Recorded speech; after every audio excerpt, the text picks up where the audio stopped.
Hi kids, Nana loves you. Hi Jaden, hi Kaylee, hi Levi, Kinley, Kendall, I love you guys. I miss you, and I love y'all all to the moon and back, and I can't wait to see you. I'm going to read you a story. Everybody eats rice. You ready? Let me find page 1. My stomach was grumbling. Mom was cooking dinner, and I couldn't wait to sit down and eat. Carrie, will you go out and find Anthony? Dinner is almost ready. Mama's always asking me to look for Anthony. He's my little brother, and he's such a moocher. If he's not playing ball or hopscotch, he's at the neighbor's house tasting their dinner.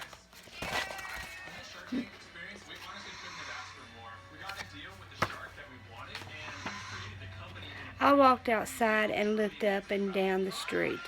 I couldn't see Anthony anywhere, so I went over to Miss Darlington's house. Anthony and I call her Miss D.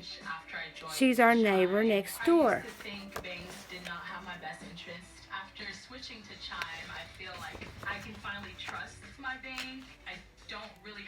Mr. and Mrs. D are from Barbados. It was Thursday, so their grandchildren, Sean and Stephanie, were over having their favorite dinner, black-eyed peas with rice. At the front door, I could smell fried onions and bacon. It made my stomach water. I ate a small cup of rice and black-eyed peas while Mr. D told stories about Barbados. People swim there and go fishing, even in December. Suddenly I remembered I was supposed to be looking for Anthony. So I asked if anyone had seen him. Sean said he'd seen Anthony going into the Diaz's house. So I went there next. He's eating black-eyed peas and rice. Don't sound too good, does it? When I walked into the kitchen, my friend Fernando and her little brother Tito were cooking dinner because their mom was working late. Tito was telling Frida that she uses too much spice.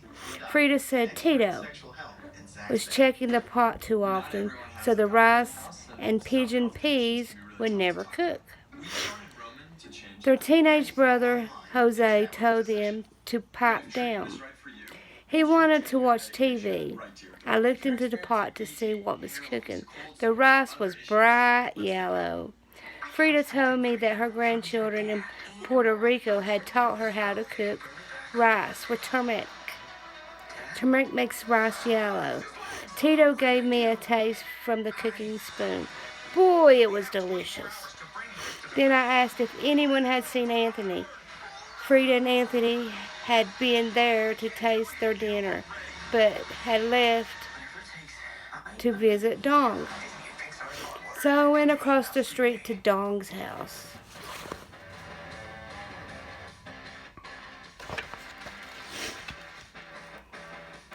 Wonder where Anthony is. Dong came from Vietnam 5 years ago with his whole family, aunts and uncles and cousins and all. Dong's older brother, Tam, answered the door.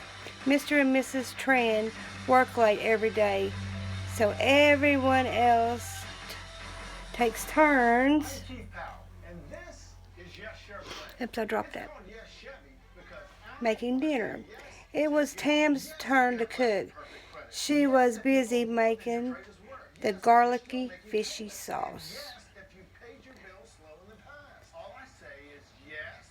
She let me try it with some rice. It was sweet and salty and sour. It tasted interesting. Later, when Mrs. Tran gets home, she'll make fried rice with peas. Then when Mr. Tran gets home, everyone will sit down and eat together. When I asked if anyone had seen my brother, Dong and Anthony had been helping Mrs. Ha and Me Lee with their groceries. The Haws live on the corner, so I started to walk up the street. See him walking up the street?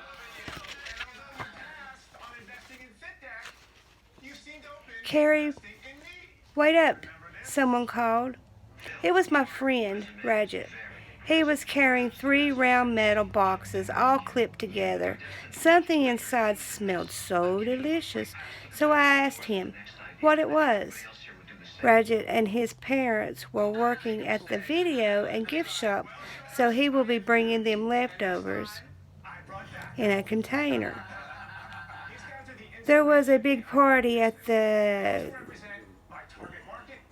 Murphy's house. I'm sorry, my eyes. There was a big party at the Murphy's house last weekend, so Rajat's mother cooked a fancy, colorful Indian dish. It was made with peas, cashews, raisins, and lots of spices, and with a special kind of rice. I had tasted rice at Rajat's house last night, so I went looking for Anthony. When I told Rajat that I was looking for my brother again, he said Anthony and Melee were blowing bubbles out of a window at the Hawes house.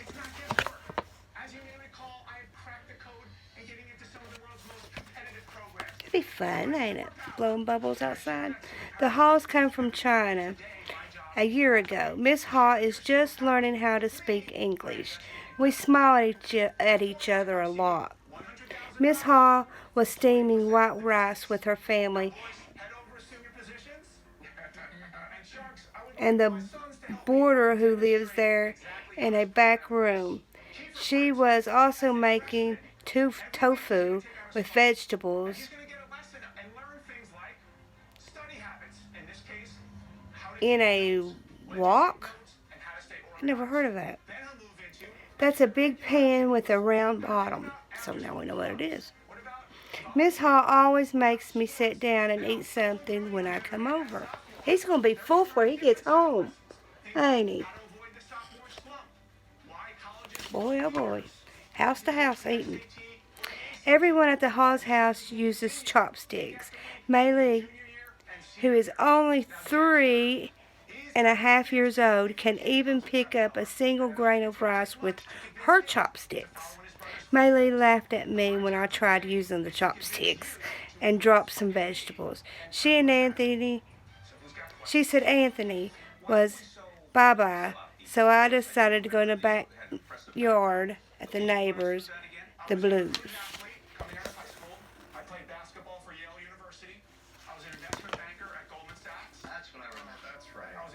The Blues come from Haiti. Their cat just had kittens, so Anthony wanders over there a lot. Miss Blue teaches English at the community center. We get to call her Madame Blue. Madame Blue speaks 3 languages: French, English, and I have no idea what that word is. Uh-oh, Nana needs to go back to school, don't she? When I walked in, Madame Blue was making a casserole-style Haitian dish. It had hot peppers, chives, red beans, and you guessed it. What? Tell me. Rice. Monsieur Blue works 2 jobs, so he won't get home till late. Madame Blue says the pot will stay on the stove and the rice will get tastier and spicier. See the kittens? Big kitten right there. When I walked into the house, Anthony was showing the kittens to our baby sister, Anna. She was explaining to Mom that he was only borrowing the kitten. Mom was putting dinner on the table. Her grandmother from northern Italy taught our grandmother, who taught Mom how to cook rice with green peppers. Mom puts butter, grated cheese, and nutmeg on it. It smelled so good, but my stomach wasn't grumbling anymore. Wonder why. I told Mom that I was too full to eat. Anthony said he wanted to eat his dinner, even though he was full, because he loves rice. And that afternoon, he found out that everybody eats rice. It's hard to get people to buy into something that's that long, that many months. That's at it. that price. We got some recipes, Lou. We'll have to try them. See? They got recipes for each of the dishes that they were talking about in this book. So, you know what we're going to do when you come back? Remember the name of this book, Everybody Eats Rice. And Lou will make it. You can cook it. You can teach Nana how to cook. I love you guys. I hope to see y'all soon. I miss you and I think about y'all all every day. Love y'all. Bye-bye.